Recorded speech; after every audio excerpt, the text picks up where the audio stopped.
Bago natin simulan ang ating video, nais ko munang magbigay ng taos-pusong pasasalamat sa inyong walang sawang pagsuporta at pagmamahal sa ating YouTube channel. Ang inyong patuloy na pagtangkilik at tiwala ay nagiging inspirasyon para sa amin upang patuloy na maghatid ng mga dekalidad na content. Salamat sa pagiging bahagi ng ating journey, at dahil sa inyo, patuloy tayong magtatagumpay. Pagkatapos, naisip ng ating bida kung dapat ba siyang gumawa ng Jangmun tulad ng hiling ng matanda at naalala niya na noon, ito ay isang karaniwang putahe na madaling matagpuan kahit saan.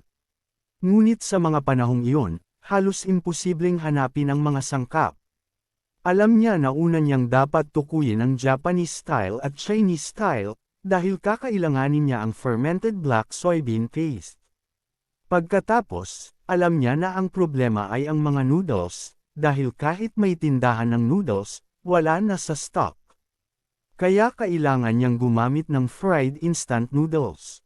Sinimulan niyang ihanda ang mga sangkap. Pagkatapos ay pinakuluan ang noodles at sinote ang karne kasama ng sibuyas, at sa ganitong paraan, handang ihain ang Jangmun. Samantala, naglalaro ang matanda kasama ang baby dragon, at nang makita ang putahe, namangha siya, ngunit sinabi niyang kailangan niyang magmadali dahil naghihintay ang kanyang apo. Naiintindihan ng ating bida ang ibig niyang sabihin. Pagbalik niya sa counter, inihanda niya ang isang plastic wrap sa paligid ng mangkok at pinaalalahanan siyang ingat na huwag mabasag ito. Bukod dito, sinabi niyang ibabalik niya ito sa ibang araw kapag dumaan ulit sa restaurant. Muli, nagpasalamat siya ng taos-puso. Pagkatapos niyang ibigay ang pera, napansin ni Cholo na matagal na siyang huling nakakita ng 1,000 piso dahil matanda na siya, at nagpapalam na lang sa matanda. Paminsan-minsan, dumadaan siyang sa restaurant para kunin ang putahe para sa takeout.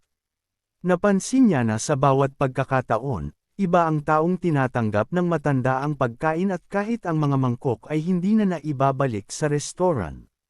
Ngunit alam niya na hindi ito sadyang ginawa ng matanda. Dahil dito, palaging nag-order siya ng mas maraming putahe. Habang palabas na siya ng tindahan, napansin niya ang isang kakaiba sa resting room at nagdesisyon siyang tingnan kung ano ang nangyayari sa loob. Paglalakad ng kaunti, napabuntong hininga siya dahil tulad ng inaasahan, ang puntod ng kanyang mga magulang ay wala sa lugar na iyon. Sa sandaling iyon, narinig niya ang isang tumatawag kay Ariang, at tinanong nito kung bakit siya hinarang, at ang hiningi lang niya ay ibigay ang pagkain sa kanyang apo at asawa. Sinabi ng gwardya na seryosohin ang sitwasyon dahil ito ay isang libingan, at itinuturo ang mga mangkok na nakasalansan sa ibabaw ng mga puntod. At pinakiusapan siya ng gwardya na huwag na magdala ng pagkain sa lugar dahil makakaakit ito ng mga insekto.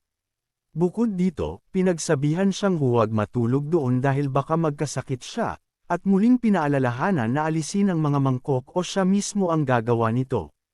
Nakikinig ang ating bida mula sa malayo at hindi makapaniwala na nakatira ang matanda sa lugar na iyon sa isang tolda. Mayroon ding larawan ng kanyang asawa at apo, at lumapit ang matanda sa larawan, nang hawakan niya ito, lumawak ang kanyang ngiti.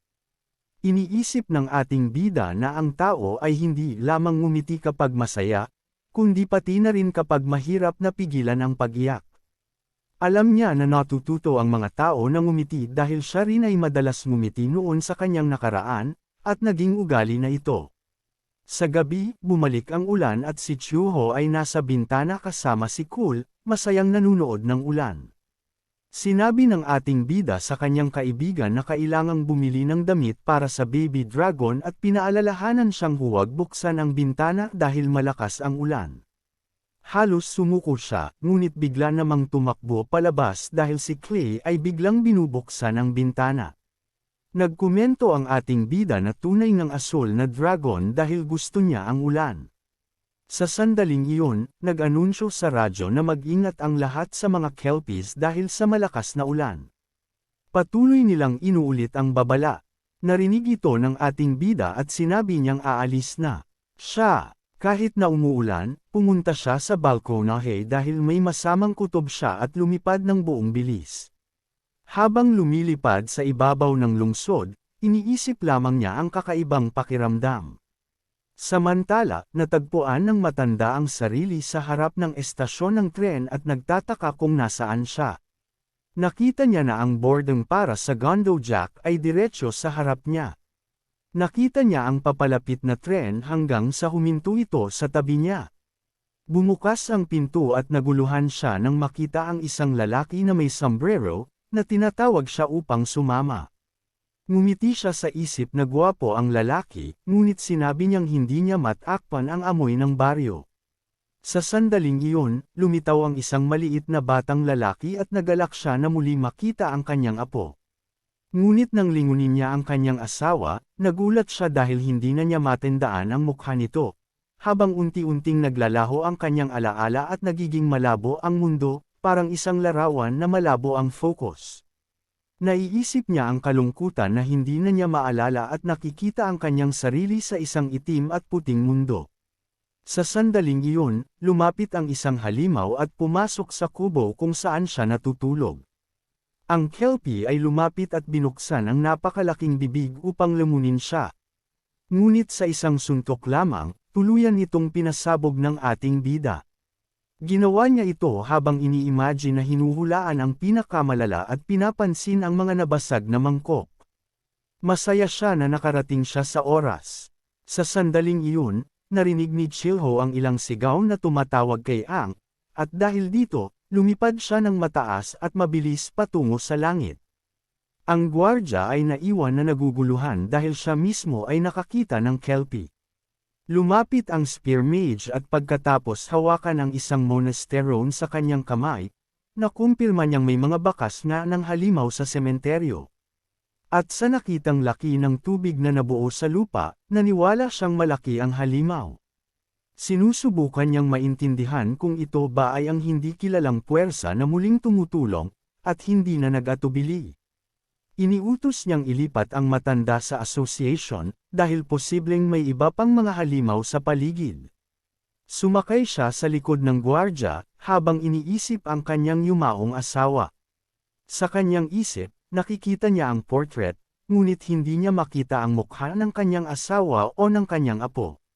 Sa gabi, naghahanda ang ating bida ng ilang pagkain hanggang sa dumating si Arang sa restaurant. Sinabi niya na may mga bagong putahe siya dahil nasira ang mga luma, at humihingi rin ng paumanhin sa lahat ng abala na naidulot niya.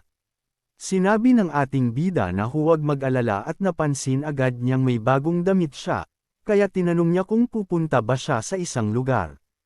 Sumagot siya ng oo, at nag-isip ang ating bida tungkol dito, at hiniling na kumain muna siya bago sa kanyang commitment.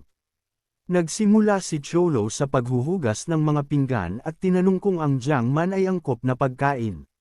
Sumagot siya na maganda iyon. Ini-imagine ng ating bida na may sapat siyang sangkap para sa noodles, dahil gagamit siya ng instant noodles gaya ng dati, at matapos mag-isip, tinanong niya kung nagmamadali ba siya. Sumagot ang matanda ng hindi, kaya hiniling ng ating bida na maghintay siya ng kaunti. Agad siyang nagsimulang masa ng dough at ini-imagine na upang gumawa ng hand-pulled noodles, kailangan ng mahabang panahon ng pag-aasikaso at fermentation. Ngunit hindi niya kayang ituloy ng ganoon kalayo. Alam niya na magiging katulad ito ng Kyuku noodles, at magkakaroon ng mas magandang texture kaysa sa fried noodles. Pagkatapos niyang matapos, dinala niya ang mangkok sa matanda, na namangha sa magandang putahe sa harap niya. Sandali siyang napatahimik, at nagsimulang magkwento na minsang siya ay isang magsasaka at namuhay sa isang abalang buhay. Mabuti ang kanyang asawa at palaging gumagamit ng dialekto ng lungsod, kaya natutunan niya ito sa ganoong paraan at naging bahagi ng kanyang regional speech. Bukod pa rito, minsan sa isang linggo, siya at ang kanyang asawa at apo ay naglalakad upang kumain ng jjajangmyeon sa lungsod. Masaya siya sa mga alaala na iyon at sinasabi na tuwing nakikita niya ang kanyang apo na kumakain, masaya na silang magkasama kahit manood lamang. Ngunit nalulungkot siya dahil hindi na niya maalala ang mga mukha ng kanyang asawa at apo, na tila malabo na sa kanyang alaala. At kahit na ayaw niyang makalimot, patuloy pa rin siyang nakakalimot at inamin na natatakot siya. Biglang dumating si Clay na sumisigaw at tumatakbo ng mabilis papunta sa matanda, tinatawag siyang Lola. Humihingi siya ng permiso, humihiling ng ilang diyang para sa bata, at natuwa ang ating bida sa narinig niya, sinasabi na ihahanda niya ito kaagad. Hindi nagtagal, dinala niya ang isa pang putahe. Tinanong ni Clay ang kanyang lola kung kakain na siya. Hawak niya ang chopsticks, ngunit nanatili sa lugar at nakatingin sa pagkain. Tinanong ni Clay kung bakit hindi pa siya kumakain, at nang may pagkain sa bibig, sinabi ng matanda, masarap ito. Nagulat ang matanda at inamin na talagang kahanga-hanga ang putahe. Pagkatapos nilang kumain, lumapit ang matanda sa ating bida at humiling ng bayad. Tinanong niya kung aalis na siya, at kinumpirma ng matanda na oras na para sa kanyang tren. Sinabi niya na naiintindihan niya, at ipinaalam na ang pagkain ay libreng handog ng restaurant. Hindi maintindihan ng matanda ang ibig sabihin nito, kaya ipinaliwanag ng ating bida na libreng pagkain para sa mga naglalakbay ang restaurant. Nagulat si Adang at ngumiti, nagpapasalamat mula sa kaibuturan ng kanyang puso, at iniwan ang restaurant upang ipagpatuloy ang kanyang paglalakbay. Pinanood ni Chilho habang maraming tao ang sumusunod sa kanilang sariling landas. At ang landas ng isang ama na namumuhay ng buong tapang para sa kanyang anak na babae ay parang landas ng pagre-retiro ng isang matanda at pagod na bayani. Mayroong ding isang landas ng tunay na pag-ibig na tinatahak ng isang lalaki na umiibig. Ngunit sa araw na iyon, ito ang landas ng matandang babae na umaalis sa isang paglalakbay, at kasama ang baby dragon, sila'y nagpaalam habang nakatingin sa kalangitan, naghihintay sa muling pagkikita nila. Pagkatapos noon, nakita ng matanda ang kanyang sarili na tumatakbo papunta sa tren, hinihingi na maghintay ito. At kahit na nahulog ang kanyang sapatos, sinusubukan niyang maintindihan kung bakit niya hinahabol ang tren. Nang hihingal siya, humihiling na maghintay ng 1 minuto, habang humihina at lumaos-lumaos dahil sa kakulangan ng hangin.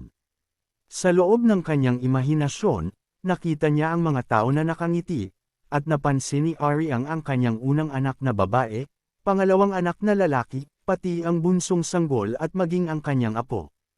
Nagulat siya dahil naaalala niya lahat ng kanilang mga mukha. Hanggang sa marating niya ang pinto ng tren at sa pagtitig sa kanyang asawa, nakilala niya ito ng malinaw. Tinanong siya kung dumaan siya sa mahihirap na sandali, at nagulat siya, ngumiti ng malaki at humiling na makapasok na, dahil hindi na siya makapaghintay. Sa realidad, ang matanda ay nakahiga sa lupa, at ang gwardya ng sementeryo ay tumatakbo papalapit sa kanya. Paglapit at pagtangkang gisingin siya, siya'y naiyak sa emosyon, dahil kahit sa walang buhay na katawan, nakita niya ang malaking ngiti sa mukha ng matanda at naniwala siyang sa wakas ay nakasakay na siya sa tren na palagi niyang binanggit. Tumingin siya sa gilid at napansin na may isang plato ng pagkain sa puntod ng kanyang asawa kasama ang isang perang papel, at nagtanong kung may dumaan ba rito. Samantala, ang ating bida ay lumilipad sa lugar dahil alam niyang hindi niya mapipigilan ang isang taong nagpasya ng umalis. Inamin niya na kung gusto niyang pahabain ang buhay ng matanda, madali niyang magagawa ito gamit ang kanyang kasalukuyang kapangyarihan. Ngunit alam niyang minsan ang pamumuhay ay malupit. Kasabay nito, sa opisina ng Seoul, si Sino ay gumagawa ng mga guhit sa papel, sinusubukang unawain ang ilang pangyayari sa lungsod. Tulad ng kaso ng Mandre at Belto, may isip lamang niya na may isang taong gumagawa ng kakaibang bagay sa lungsod.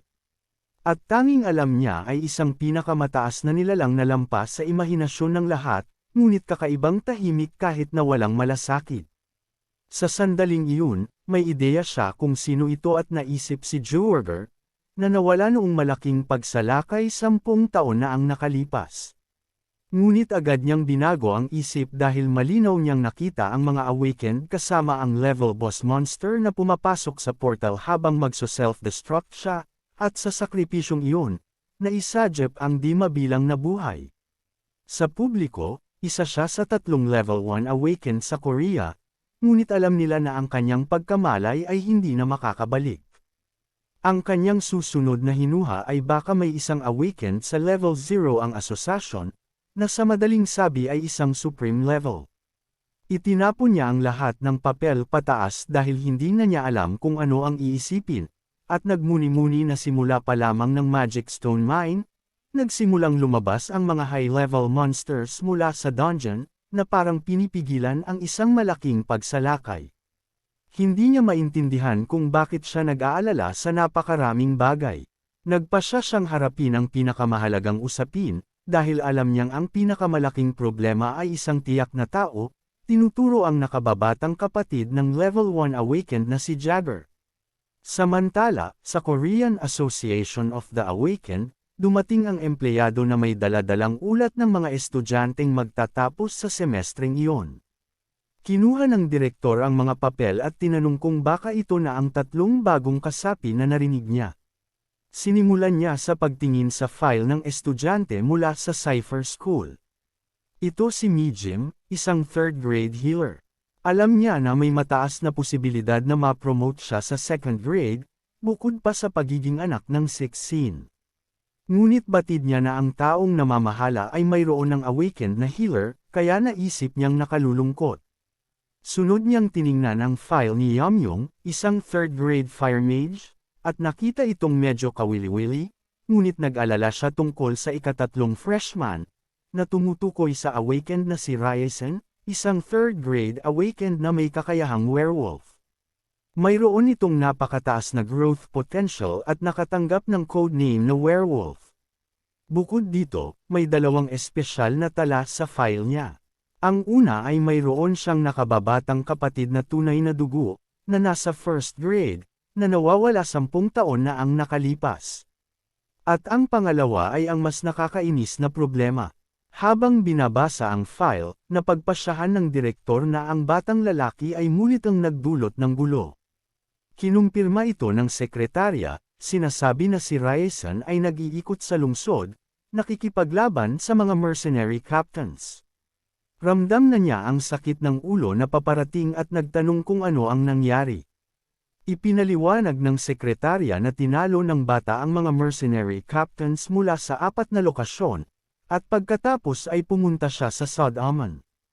Nagdalamhati ang presidente, sinasabi na ang bata ay isang troublemaker, at nagtanong kung ang mga kabataan ngayon ba ay hindi na lumalaki ng maayos. Samantala, naglalakad ang ating bida sa lungsod.